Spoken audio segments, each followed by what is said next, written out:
Buckle up, everyone, because today we're diving headfirst into the high-octane world of evolution sim racing, or ESR for those in the know. And they've got some serious bragging rights now because they just snagged the prestigious Motorsport UK recommended community status. That's a huge deal in the sim racing scene. It really is. It shows that ESR is committed to replicating real-world motorsport values, things like safety, fair play, and a seriously high level of organization. It's like getting a stamp of approval from the motorsport authorities.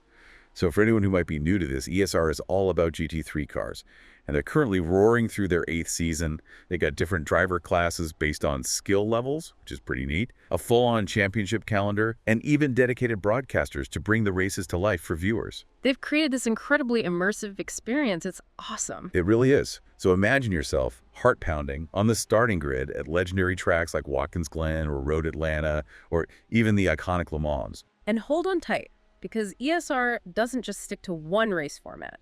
You've got rounds with two 30-minute races, others with a single 60-minute race that needs a pit stop. Okay, so variety is the spice of life on the ESR calendar. Gotcha. Oh, and there's a twist. They've got a reverse grid format for race 2 in those 2 race events.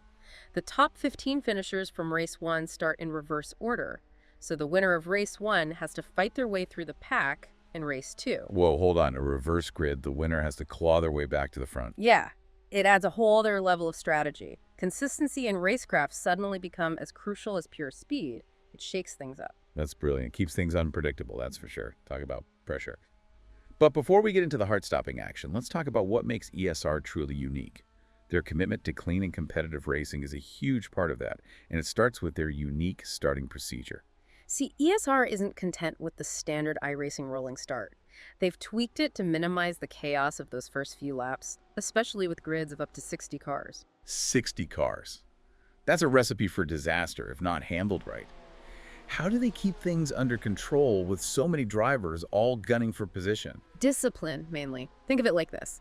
The pace car pulls in, but instead of everyone flooring it, the lead car waits for the green light and sets a controlled pace for everyone. So it's more of a controlled rollout than a mad scramble. Exactly. Starting clean, respecting the grid order, and minimizing the risk of collisions in those first laps. That makes a lot of sense. And speaking of minimizing risks, let's move on to their sporting regulations. What sets ESR apart when it comes to fair play and a level playing field? Well, they've got this very specific overlap rule when it comes to overtaking. Before you even think about making a move, a significant part of your car has to be alongside the car you're trying to pass before you hit those brakes for a corner. So no dive bombing into a corner and hoping the other driver will magically make space? Nope, definitely not. ESR wants calculated, safe overtakes. It prevents those last-second lunges that usually end in tears, frustration, and a lot of expensive repairs. Speaking of things that can make you cry, let's talk about yellow flags. We all know they mean caution, but ESR goes beyond just saying, slow down. They define what slowing down sufficiently actually means. And get this. They want drivers to cut their speed by at least 25% compared to their usual full-speed lap time. No more vague interpretations. It's crystal clear. Wow, that's a level of detail I haven't seen before. It really shows their commitment to safety. Now, one rule that really caught my eye is the one about hitting the brakes after a spin or an unexpected bump. Yeah, it might seem counterintuitive at first. You'd think you'd want to get going again as quickly as possible. Exactly. So why do they have this rule? Well, imagine you spin out or someone bumps you and other cars are coming right at you. Instead of scrambling to recover, ESR wants you to slam on the brakes over 75% pressure and hold them until the other cars have passed safely. So it's like a safety timeout. Gives everyone a moment to breathe and assess the situation before it turns into a bigger mess. Precisely. It's there to prevent those chain reaction pileups that can happen when drivers react impulsively under pressure. It's like they've built a system that puts the safety of everyone on the track above individual gain. And to make sure people take it seriously, drivers might have to submit video evidence to prove they followed the procedure. Accountability and learning from mistakes. That's what it's all about. Which brings us nicely to our next topic, ESR's stewarding system. The all-seeing eyes of sim racing justice. Exactly. So let's say you get caught up in an incident. What happens next? Well, you've got 24 hours to file a report through their Discord server. But a simple, "he hit me," isn't going to cut it. You need video proof, a link that clearly shows what happened, including at least 10 seconds before and after the contact. Evidence is key. It's like a virtual courtroom, where video replays are the star witnesses. I love it. Yeah. But who are the judges in this virtual court? ESR has a dedicated team of at least 5 stewards who meticulously review each incident. They analyze the evidence, consider all the factors, and then decide on the appropriate penalty if there is one. It's reassuring to know it's not just one person making a snap judgment. But I'm curious, what kind of penalties can drivers actually expect? Is it a slap on the wrist, or are there more serious consequences? It's all about accountability, and that's where their penalty points system comes in. Depending on what you did, you could be looking at anything from warnings and qualifying bans to drive-through penalties or even race suspensions. Wow, so it's not just about the immediate impact. Those points can really add up over time. Definitely. It encourages drivers to think about their actions and put clean driving first. But here's what I find commendable. They really value driver feedback. They even allow drivers to ask for clarification if they don't understand why they got a penalty. That's fantastic. It shows they genuinely want to educate drivers and help them improve, rather than just punishing them. Exactly. It's all about fostering a culture of learning and growth within the community. Now let's talk about the driving force behind all of this. The sponsors. The unsung heroes who make the magic happen. Absolutely. And ESR has some really interesting partners this season. First up, CA a big name in home automation. They're providing 24 personalized trophies for the top drivers in each class. Talk about a prestigious prize. It's next-level recognition. It shows how sim racing is attracting attention from companies outside of traditional motorsport. Absolutely. And then we've got Virtual Race School, or VRS for short. They provide data packs designed to help sim racers fine-tune their performance. Things like telemetry data, car setups, even instructional videos, all packaged to help drivers level up their skills. It's amazing how they've turned data into this valuable tool for driver development. It's like having a virtual racing coach right there in your corner, guiding you towards constant improvement. Speaking of virtual coaches, we've got trophi.ai. It's an AI-powered sim racing coach, and I have to admit the concept is mind-blowing. I know, right? It's this AI companion that analyzes your driving in real time, points out mistakes, and even suggests adjustments while you're racing. Imagine that, a backseat driver who actually knows what they're talking about. And get this, they're offering a free 7-day trial, so our listeners can try out the magic of AI coaching firsthand. Now, with all this talk about racing, I'm wondering how we, the viewers at home, can actually follow along and see the action. You're in luck.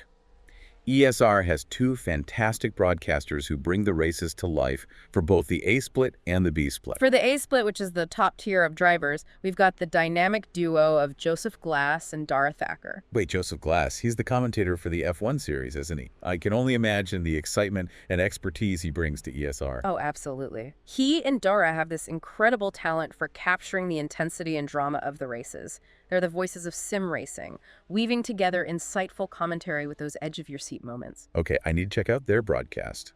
What about B-split?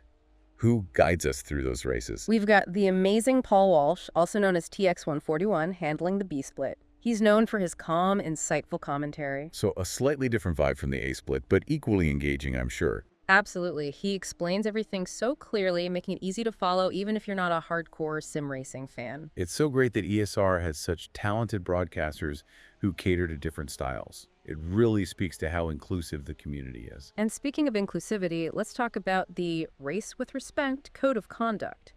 It's fundamental to the ESR experience. This isn't just a list of rules, it's like a philosophy that runs through the entire ESR community. Exactly. It's about treating everyone with respect, regardless of their skill level or background. It's about building camaraderie, both on and off the track. I love that. But let's be real, conflicts can happen even with the best intentions. How does ESR make sure race with respect is more than just a slogan? Well, it starts with education. New drivers are introduced to the code of conduct and told how important it is to the community.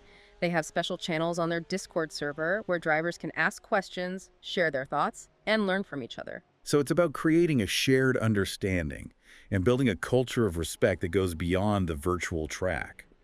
But what happens when things go wrong? How do they deal with someone who breaks the race with respect code? They've got a clear process for that. If a driver is reported for bad behavior, whether it's on the track or online, the stewards investigate. They know the online space is an extension of the racing community and needs to be positive and respectful for everyone. It's impressive how they're taking a proactive approach to promoting sportsmanship and a healthy community. And they back it up with action. For minor things, they might give a warning or a temporary suspension, but for serious offenses like hate speech or harassment, they can give permanent bans. Wow, they mean business. It's clear they're serious about upholding these values and creating a space where everyone feels safe and respected. It's truly inspiring to see a community that takes these principles so seriously. And on that note, it's time to wrap up this part of our deep dive into Evolution Sim Racing. We've learned so much about their starting procedures, their sporting regulations, their stewarding system, and their dedication to fostering a respectful racing environment. And we've only just scratched the surface. It's been an incredible journey exploring the ins and outs of this amazing sim racing league. And if you're ready to experience the thrill of competitive sim racing in a supportive and well-organized community, we highly recommend checking out ESR. You can find a link to their Discord server in the show notes. We hope this deep dive has given you a taste of what Evolution Sim Racing is all about. And remember, whether you're behind the wheel or watching from the sidelines, always race with respect. And until next time, keep those virtual engines roaring.